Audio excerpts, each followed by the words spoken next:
আসসালামু আলাইকুম ওয়া রাহমাতুল্লাহি ওয়া বারাকাতুহু।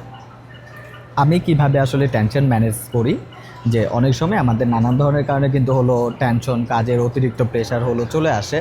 তো আসলে আপনি যখন একটা নির্দিষ্ট সারাউন্ডের মধ্যে হলো থাকবেন, আমরা হয়তো কাজ থাকতে পারে অথবা না থাকতে পারে।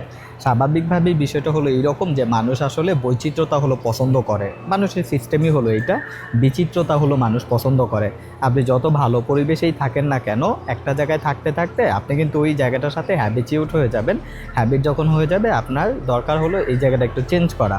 যেমন আমার কিন্তু আজকে মোটামুটি ভালো পরিমাণে হলো কাজ ছিল, তারপরও আমি আমার যে মূলত কাজের জায়গাটা, বিশেষ করে ধরেন আমি যেখানে কাজটা করি এর বাইরে গিয়ে আমি বাড়িতেও কিছু কাজ হলো আমাকে করতে হয়, যেহেতু আমাদের অনেকগুলো কাজ চলতেছে, আমাদের ইকোসিস্টেম নিয়ে হলো কাজ চলতেছে। তো ওই কাজগুলো যদিও আমার কাছে কিন্তু ভালো পরিমাণে হলো কাজের প্রেশার, সেই কাজের প্রেশারটা আমি ওইভাবে রেখে দিয়ে আমি কিন্তু বাইরে চলে আসছি একটু হলো রিফ্রেশমেন্টের জন্য, মাইন্ড পিসফুলের জন্য।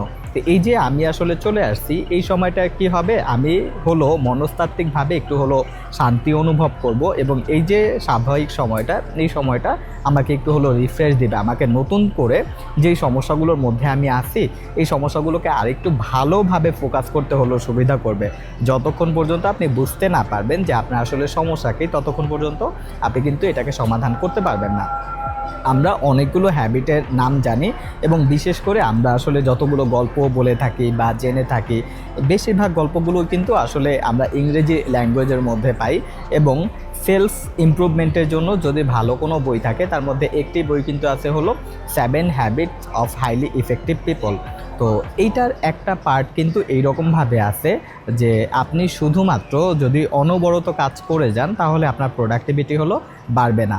এই কারণে মাঝে মধ্যে হলো আপনার বিরতি নিতে হয়। তো আপনি যদি অতিরিক্ত টেনশন অথবা হলো দুশ্চিন্তা অথবা হলো কাজের বেশি প্রেশারের মধ্যে থাকেন, তাহলে কিন্তু এমন করতেই পারেন, একটা জায়গায় চলে যেতে পারেন আধা ঘন্টার জন্য, 1 ঘন্টার জন্য, অন্তত পক্ষে 15 মিনিটের জন্য। তাহলে এই যে 15 মিনিট আপনার যে একটা রিফ্রেশমেন্ট হবে, এই রিফ্রেশমেন্টটা কিন্তু আপনার যে অতিরিক্ত কাজগুলো ছিল সেই কাজগুলো আরও মনোযোগ দিয়ে করতে আপনাকে হলো সহযোগিতা করবে।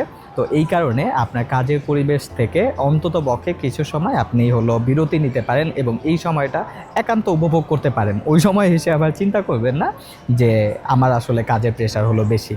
তো দেখবেন এইভাবে যদি আপনি আসলে করতে পারেন, তাহলে সামান্য মাইন্ড পিসফুলনেস এটা আপনার কাজের যে গতি সেটা অনেকখানি বাড়িয়ে দিবে। ধন্যবাদ। Think together, be happy.